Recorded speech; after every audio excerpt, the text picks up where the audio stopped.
Hindi po sila nakapag-high school. Grade 6 lang po ang tinapos nila. Kami po lahat. Kulang sa amin yung pagkain sa araw-araw. Yan lang po. Tapos makapag-ayos din ng bahay na simple lang.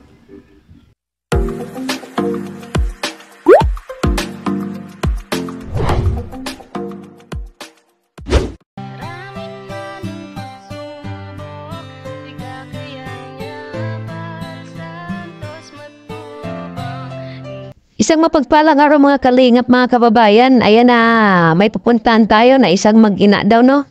At ito ay inilapit pa rin sa atin ni Willie Vlogs no. At ngayon nga ay aalamin natin kung ano ang kwento sa likod nila. Kaya mga kalingap mga kababayan, sa lahat ng ating mga viewers dyan ano, tara samahan nyo kami at alamin natin ang kwento sa likod ng mag-inang ito. Let's go. So, ayan, dito tayo. Anong oras pa lang? Ito ngayon. Kailangan natin agapan yung ganitong sitwasyon para sabi nga makarani daw. No? Kaya samahan nyo kami para makausap natin sila.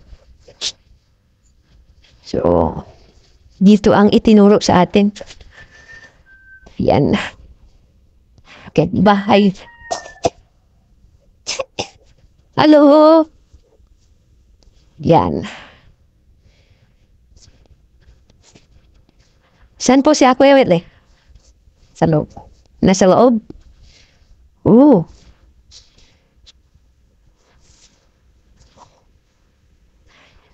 Diyan, kalingap yung kanilang bahay, no?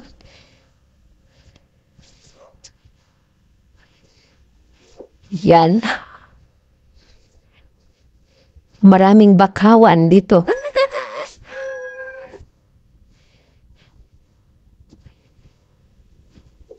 Hello po! Nanay! Ay, ate, kamusta ate? Nagsasaing si ate.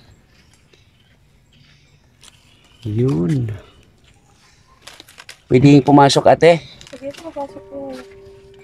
Nagsasaing si ate. Ate, kumusta? Ayos lang po. Anong pangalan ni ate? Ako si Malin. Marilyn. Bubier. Ha? Bubier. Bobier. Ilang taon si ate? 28 po. 28 years old. Sinong kasama mo dito ate? Si mama lang po. Kaming dalawa lang. Nasaan siya ngayon? Naglalabo po. Lalaba.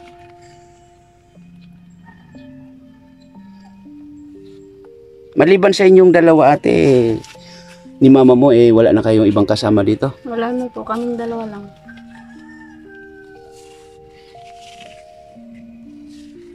May... Anong pangalan niyan ate? Dulay. Ha? Dulay. Dulay. Sa itong panahon po. Nandito si Ate Dulay. Yan.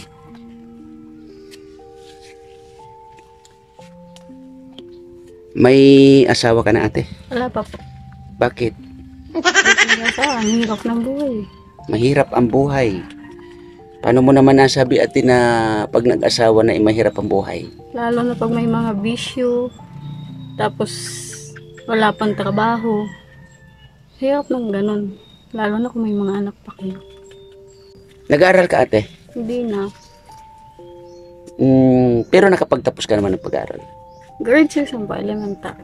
Oh, elementary. So, yun nga ate, nailapit ka sa akin ni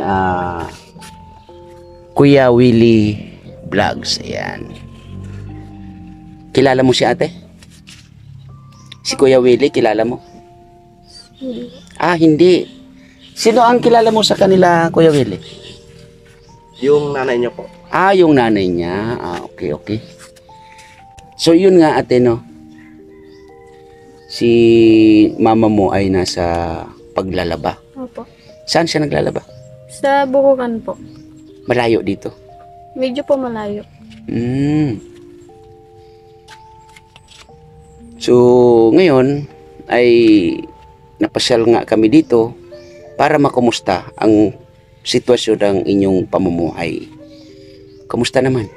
Ito medyo taghirap pa din. Medyo taghirap pa rin. Bakit? Kasi minsan kumakain, minsan hindi. Oo. True? Hmm. So, ito, Sinaing. sinaing. Yan. Ang cute ng ano ha? Ang cute ng kalan ha? Oh.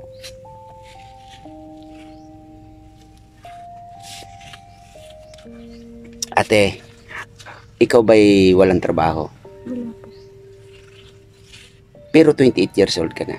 Okay. So, kaya mo naman magtrabaho. Kaya naman. So, ibig sabihin, ano yung mga kaya mong trabaho? Lalo ba magluluto? Mga ay, madami din. So, halimbawa, nagtrabaho ka sa Maynila or kaya mga groceries, mall, ganyan, hindi mo pa naranasan? Hindi pa.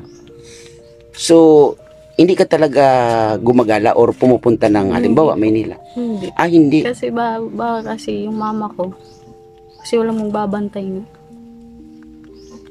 So, kailangan bantayan si mama. Opo, sa mga ningka. Kasi minsan, mahina na, may sakit na. Ilan taon na si mama mo? 73 po. 73 na. Oh. Pero, yun nga, nagsusumikap pa rin siya maghanap buhay or magtrabaho. Oo, naman. Ilan kayong magkakapatid? 8 po. 8. Mga nasaan sila? Nasa Batangas po sila. Ay, malalayo. Opo. Ay, grabe, no? Ulitin ko yung tanong na, sa palagay mo, ano yung nararamdaman mo at bakit mo nasasabi na mahirap? Mahirap kasi minsan wala kami ulam, minsan meron. Depende naman po sa Pag ganito nga, wala kaming, pag walang trabaho, walang makain. So, ibig sabihin, sa inyong dalawa ni mama mo, siya talaga yung naghahanap buhay. Opo, pag ningka. Ako kasi minsan, ako din naman po ang naghahanap. Naghahanap Makakain. buhay. Or makakain. Okay. So, sa ngayon, wala kang trabaho. Wala po. Bakit naman, ate? Kasi hindi nga po makapagtrabaho gawa ni mama. So, yun nga, sabi mo, grade 6 ka, no? Bakit yun lang ang narating mo na sa pag-aaral mo? Kasi nga po, walang pera, kapos din. Pero Sapat lang sa pagkain. Pero gusto mo sana mag-aral. Kung may ningka, kung may pagkakataon. Meron naman, ate, yung tinatawag na ALS, di ba? O, meron naman. Pumasok naman kami doon. Pumasok naman ako dati. Mm-mm. Kasi hindi din ko kasi kailangan magtrabaho. Sa kahirapan ninyo, ate, may masalimuot ba na pangyayari kung bakit hindi ka nakapag-aral? Ayun nga, kailangan namin kailangan ko maghanap buhay para lang kami makakain. Ayun. So, sa mga kapatid mo, di ba, pangilan ka nga pala sa magkakapatid? Bunso po. Ikaw yung bunso. So, di ba, dapat sa bunso, matutulungan o dapat tulungan ng mga nakakatanda. Sa palagay mo, bakit hindi nagawa yun? Kasi nga, ng mama ko, hindi pwede iwanan kasi pag ganyan na may sakit, wala naman ibang mag-aasikaso. So, ibig sabihin, nakapokus ka dito kay mama. Yun nga, ate Marilyn, nasabi mo na nakapokus ka kay mama mo na kailangan mo siyang antabayanan. Magmulat-mula ba, ate, kayo na ni mama mo ang magkasama? Opo. Hindi ba kayo nagkahiwalay ni mama mo? Hindi. As in, talagang dito kayo nakatira? Or dito kayo na malagi sa Dito Bicol? na lang po kami na malagi. Dito na kayo na malagi? Opo. Hindi naman kayo pumunta ng Maynila, pumunta ng ano? Hindi po. Dito na talaga. Okay. So dito ka rin nag-aral? Opo, dito din. Mm. So yun nga ang ano dito ate, kaya siguro nailapit ka sa amin nila Kuya Willie Vlogs, no, kasi nakita yung sitwasyon ninyo dito. So may napansin kasi ako ate, no, dito sa inyong kapaligiran. Baka pwedeng samahan mo ko, no. Yan mga kalingap, mga kababayan na natin si Ate Marilyn. So napansin ko kasi ito ate, no. Itong kapaligiran na to, yan. Ano yung mga dahon na yan? Ano yung tawag diyan? Ito. Yan po tawag dyan ay bakawan. Ah, bakawan. Opo. Yung parang ito isa na to, yan. Ito parang ano ba yan? Anahaw or anong tawag diyan? Tawag dyan ay nipa. Ganun. Ah, ang tawag diyan ay Nipa. nipa. Ah, okay. Yun na ano natin dun sa labas ng bahay ninyo, no, na yun nga, inaabot pala kayo ng ano dito, high tide. Oo nga, kasi medyo ano parang tubig, ano. So kagabi yung tubig na dito, hindi naman. Hindi yan po. Sa umaga lang po may tubig dito. Ah, sa umaga. Opo. Oh, kaya pala medyo ano pa yung ano, dinaanan ng tubig, ano. Matanong ko lang, ano, di ba na banggit mo na ilan nga kayo magkakapatid uli? 8 po. 8 na magkakapatid. So sa wala ninyo na magkakapatid, ito medyo ano na tanong lang naman, ano, sila ba ay nakapagtapos din ng pag-aaral? Hindi po sila nakapag-high school. Grade 6 lang po ang tinapos nila. Kami po lahat. Oh. So bakit kaya ganun ang naging Sa hirap nga ng buhay, kaya ganun. si papa ninyo? Wala na po, matagal na pong patay. Sa palagay mo, mga ilang taon nang patay si papa mo? Nasa 12 taon na po. 12 taon. Ano po. Buti sa loob ng 12 years na wala na si papa ninyo, si mama ninyo hindi nakapag-isip na mag-asawang muli. Hindi na po kasi ayaw naman po niya na mag-asawa. Yun ang maganda. Pero nung nabubuhay pa yung papa ninyo, yung pamumuhay ninyo, kumusta naman? Medyo okay naman po na. Hindi naman, taghirap din naman dati. Pero nakakaraos din sa Ang pang-araw-araw. araw-araw. Yun nga ate, no. Napunta nga kami dito dahil kay Kuya Willie Vlogs, no. Na malaman ko lang o malaman din namin kung ano yung sitwasyon ng pamumuhay ninyo. So, yun nga, na grabe pala yung hirap ng pamumuhay ninyo dito, no? Opo. Sa palagay mo ate, sa kahirapan ninyo, ano yung kulang sa inyo? Bilang kayo na lang ni mama mo ang magkasama dito. Yung kulang sa amin yung pagkain sa araw-araw. Yan lang po. Tapos makapag-ayos din ng bahay na simple lang. Nangarap ka rin ng bahay Oo na naman po. Simpleng ka lang, yung hindi nababasa, hindi inaabot ng tubig, ganun. yun pala yung pinapangarap mo. Opo. So papaano sa palagay mo maabot o makamit ang pangarap na yun? Sana may makaning rinig sa amin na bigyan kami konting tulong. Ganun. Mapaayos lang yung bahay, simple lang.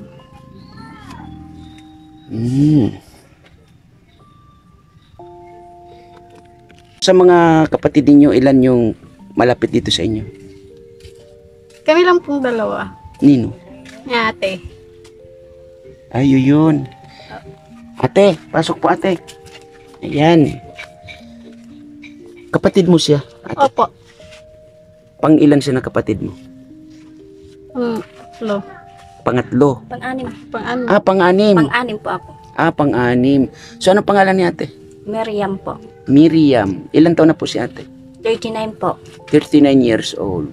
So, saan naman kayo nakatira ate? Diyan lang po, malapit lang po. Malapit lang. Okay. So, may asawa si ate? Meron po ako asawa, 5 anak ko. 5 ang anak. Opo. Yun nga ate, no, na may nakapaglapit sa akin dito kay kapatid mo na si, ano pangalan uli? Marilyn. Yan, si Ate Marilyn. So, yun nga ate. Yun, kinumusta ko yung sitwasyon namin. Yun, kinukumusta ko lang yung sitwasyon nila rito, no? Sa palagay mo ate, bilang isang kapatid na bunso pala itong si Marilyn ninyo, ano yung sitwasyon nila rito? Ang sitwasyon kaya nila didi, ning gusto ko lang po ang pamumuhay nila yung maayos. Tapos gusto ko po yung sa araw-araw makaraos lang po sila.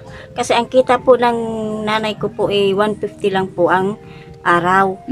Hindi naman po sapat yun sa ning pamumuhay nila sa araw-araw nilang sa pagkain. Kaya minsan po may pagkain sila, minsan nangihiram po sa kapitbahay. So, 150. Ano yun ate, araw-araw naman yung kinikita? Hindi naman po sa araw-araw. Ah, Kada ang laba po niya ning Wibis. Wibis. O pag Wibis po, maglalaba siya, 150 po ang sahod niya. Grabe no. Yun nga, naikwento ni Ate Marilyn na siya ay sa ngayon walang trabaho. Bakit sa palagay mo ate, hindi siya nakaano ng trabaho? Ang kapatid ko kasi po, hindi man makahanap ng trabaho kasi po medyo kulang po sa sa pag-isip baga sa trabaho. Kaya sa tuwasin po, hindi pa po niya kaya. Pero may minsan din po naman nagtatrabaho naman po siya para makakuha po siya ng experience sa pagtatrabaho. Minsan sinasabihan ko po siya na minsan tulungan si mama. Minsan naawa na po ako sa kanya. Minsan mainit po, po siya, naglalakad, naghahanap lang po ng pagkain pang araw-araw nila. Oh, so sa inyo naman ate, kumusta naman ang inyong pamumuhay dito ate? Sa amin po, sa pamilya namin, ayos naman po ang pamumuhay namin. Pero sa tutuusin po, maski ganun ang bahay namin, kapos din po naman kami sa pang araw-araw namin gastusin. Hindi naman sa ano ate, siyempre kapatid mo sila, no? At nanay mo rin si mama niya, no? Ano naman po yung naitutulong ninyo sa kanila? Ang tutuusin po, minsan po wala talaga ako naitulong sa mama ko. Minsan kapos din po talaga ako sa mga anak ko. Kasi may nag-aaral ako ng 2 high school. Doon lang yung kinikita po ng asawa ko, minsan doon lang po nang gagamit namin pag-aaral. Okay. So, yun, may sadya po yata kayo ate dito sa inyong kapatid. So, Ate Marilyn, yun nga ay nasa araw kami o panahon ng pag-i-scout, no? At pagpasensyahan mo muna kung wala akong may ambag or may ibibigay sa iyo na kahit man kung ano, no, ito ay inaalam lang muna namin yung sitwasyon ng inyong pamumuhay o ito nga sa lugar ninyo, no? Kaya siguro may time or panahon or araw na mababalikan ka namin. Okay? So sana sa next nandito na si mama ninyo. No? At ayun nga, ate, pansamantala kami po ay magpapaalam muna kasi siguro may pag-uusapan kayo ni Ate Marilyn, ano?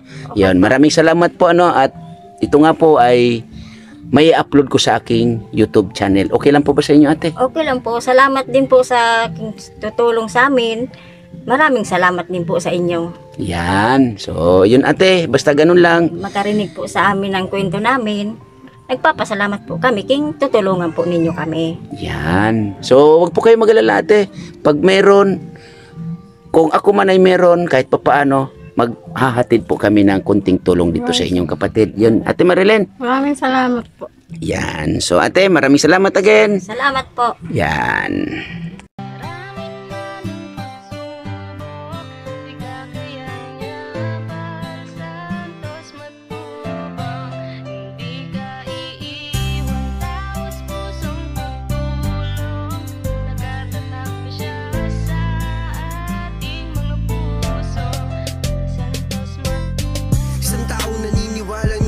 Kailangan natin ng pagmamahal, tunay na walang katulad. Nag-iisang Kuya Bal, marami pa natutulungan at habang tumatagal, lumalawak ang paglingap, biyayan dala-dala at hindi na mawawala. Ikaw lang ang nag-iisa, Kuya Bal, walang katumbas ang dinulot mong saya sa mga taong tinulungan mong hindi naging iba. Itinuring silang kapamilya kahit di mo kadugo, ginagbayan, inalalayan mo sila ng totoo. Tunay na walang katulad, kaya ka pinagpapala, sana ingatan mo ang kalusugan mo. Ikaw ang liwanag sa dilim at sa kanila naniwala. Kuya Bal na walang sawang tumutulong na may pag-usa. Di namin malilimutan mga mabuti mong gawa. Nakasubaybay kami lagi na handang tulungan ka.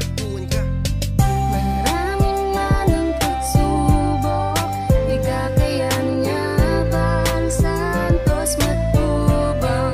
Hindi ka iiwan, taos pusong pagtulong. Nagtatatap na siya sa ating mga puso.